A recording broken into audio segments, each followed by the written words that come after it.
Hi friends, नमस्कार। तो আমি এসে গেছি মুরগি পোলট্রিতে।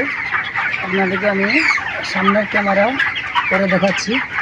দেখেন এই ক্যামেরাতে সব মুরগি খাচ্ছে। তো আমি আপনাদেরকে ভালো করে দেখে দিচ্ছি। খাবার আর 4 বস্তা আছে। তো আমাদের এই ফার্মে আমি এক্ষুনি এসে গেছি। তো খাবার দেওয়া হবে।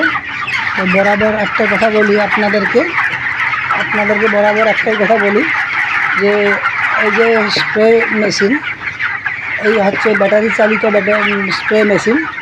তো এই মেশিন দিয়ে যে স্যানিটাইজারটা করা হয় এটা কিন্তু পাট দিয়ে করবেন, কারণ বর্ষাকাল মানে মাছি ও মশার উপদ্রব হয়। তো স্যানিটাইজারটা করার ফলে তো স্যানিটাইজার না করলে এই মশা মাছিটা উপদ্রব বাড়ে, মুরগিকে এফেক্ট করে। তো আপনাদেরকে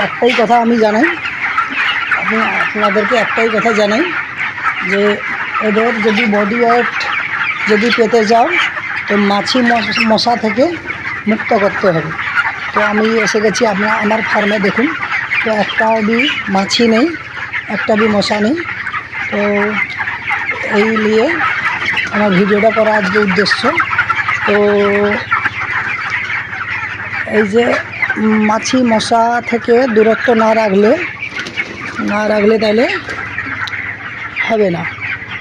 তো আমি আপনাদেরকে পুরো চারিধারে ঘুরিয়ে দেখাচ্ছি, কিন্তু আমি দিনের বেলাবি আমি লাইটটা জ্বেলে রেখেছি। কেন রেখেছি? ওরা লাইট ছাড়া ওরা তো খাবে না, আপনারা জানেন। আমি প্রত্যেক ভিডিওতে বলি যে যদি একটুকু রোদ না উঠে তো লাইট জ্বালিয়ে রাখবেন। সামান্য হয়তো কারেন্টের বিল হলে ওদের বডি একটা ভালো আসবে। তো এই সময় ওদের মানে বডিটা হাই হওয়ার সময় আজকের বয়স হয়ে গেছে 24 দিন। তো আমি যে বলেছিলাম আমার যে অ্যাডজাস্ট ফ্যান আছে, আপনাদেরকে দেখাচ্ছি। দেখুন, এই অ্যাডজাস্ট ফ্যানের সব সময় আমার রেগুলার চালু আছে। এই অ্যাডজাস্ট ফ্যান দিয়ে 30 ফুট পাইপ দিয়ে আমি কিন্তু করছি, ঠিক আছে। 30 ফুট পাইপ দিয়ে আমি অ্যালুমিনিয়ামের সিট দিয়ে আমি কিন্তু পুরোটা কভার করছি, বা মানে গ্যাসটা বার করছি ভিতর থেকে। তো এই যে দেখুন, এই সিস্টেমটা করেছি। এটার কারণে আমার ভিতরে একটু বি ময়লা চালিত কিছু গ্যাস নেই। উপরের এই জলের ডাব্বা দেখছেন ছায়ার মধ্যে রেখেছি।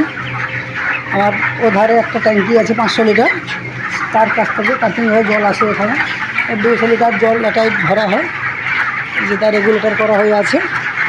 তো আমার এই যে ড্রামটা, এই ড্রামের কারণে একটাই পাইপ কিন্তু দুটো কানেকশান।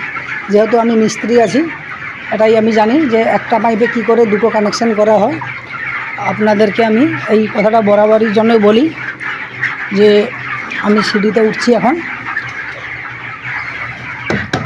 এই আমি বাড়িতে দেখে নিচ্ছি জল কতটা আছে, হাত দিয়ে আমি দেখছি বি। তো আমাদের স্যানিটাইজার এই যে জলটা শোধন হয় এইটা তার আছে। এবারে আরেকটা ট্যাবলেট দেওয়া হয় ক্লিন, এই ট্যাবলেটটা দিয়ে জলটা শোধন করা হয় বরাবর।